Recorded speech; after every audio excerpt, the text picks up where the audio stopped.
Kebenaran firman Tuhan pada Senin 11 Juli 2022 berjudul Memiliki Perjumpaan dengan Tuhan.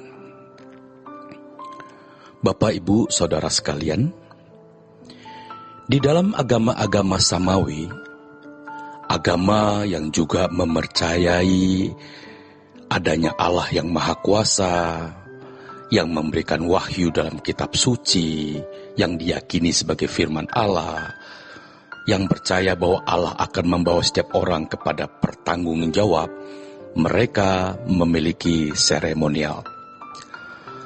Melalui seremonial itu, mereka menghayati Allah, atau umat dikondisi untuk menghayati Allah. Misalnya, doa sekian kali dalam satu hari. Ada hari-hari suci tertentu yang mereka harus rayakan. Setiap setahun sekali mereka harus berziarah. Ada hukum yang mengatur bagaimana cara berpakaian, mengatur apa yang dimakan, artinya yang boleh dimakan, yang halal dan yang tidak boleh dimakan, atau yang dianggap haram. Jadi perjalanan hidup mereka setiap hari itu dikondisi untuk menghayati Allah. Dan disitulah ada dinamika hidup. Dinamika hidup bertuhan versinya. Lalu bagaimana dengan kita? Apa yang kita lakukan untuk menghayati keberadaan Allah? Apa dan bagaimana dinamika hidup kita sebagai orang beragama Kristen? Tepatnya orang percaya atau umat pilihan Allah? Kita tidak bisa membantah bahwa kenyataan kekristenan sering dianggap atau diperlakukan seperti agama. Kalau agama-agama Samawi, mereka memiliki hukum, tata cara kehidupan sesuai dengan hukum, syariat yang mengondisi mereka, memiliki dinamika tertentu dalam beragama. Lalu, Kristen memiliki apa? Apakah hanya haleluya? Apakah hanya darah Yesus bagi mereka yang beraliran gereja tertentu? Atau mau makan berdoa? Mau tidur pun berdoa? Datang ke gereja setiap minggu, cukupkah itu? Kalau kita melihat hidup kita sebagai orang Kristen, apakah dinamika hidup yang kita miliki sebagai orang beragama Kristen atau sebagai orang percaya atau sebagai umat pilihan sudah sesuai dengan dinamika yang Allah kehendaki?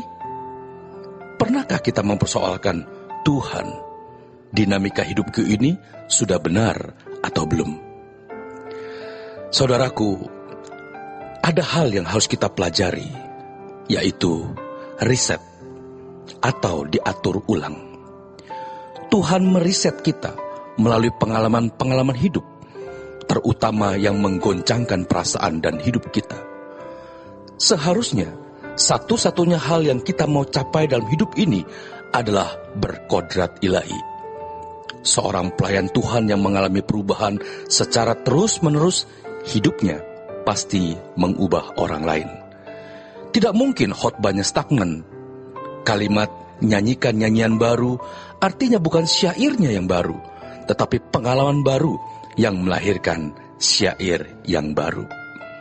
Lagu-lagu yang ditulis oleh orang yang mengalami proses pertumbuhan dengan Tuhan, kualitas kedalaman kata-katanya pasti lebih.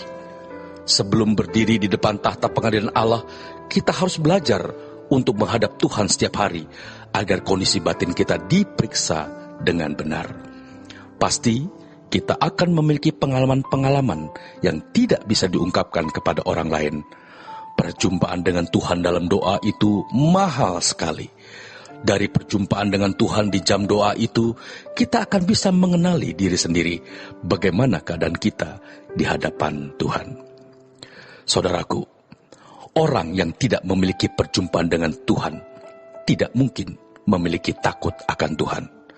Saya ulangi, orang yang tidak memiliki perjumpaan dengan Tuhan, tidak mungkin memiliki takut akan Allah.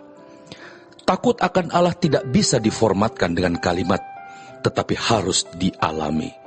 Herannya, makin sekolah teologi, makin tidak berdoa.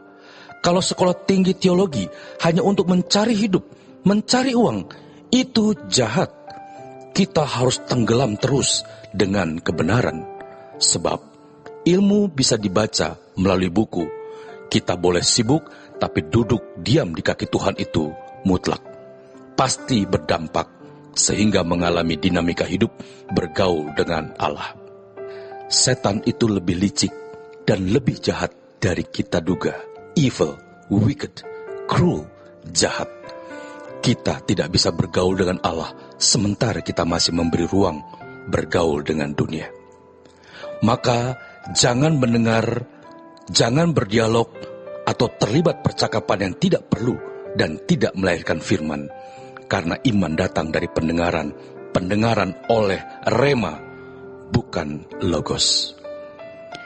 Saudaraku, kita harus berusaha agar hidupku bukan aku lagi, tapi Kristus. Sudahkah kita berbuah seperti yang Allah kehendaki? Yang pertama dalam berdinamika dengan Allah, yaitu pertemuan dengan Allah. Yang kedua, apa prioritas kita? Alkitab berkata, carilah dahulu kerajaan Allah dan kebenarannya. Prioritas kita itu Tuhan semata. Hanya Dia satu-satunya prioritas orang percaya.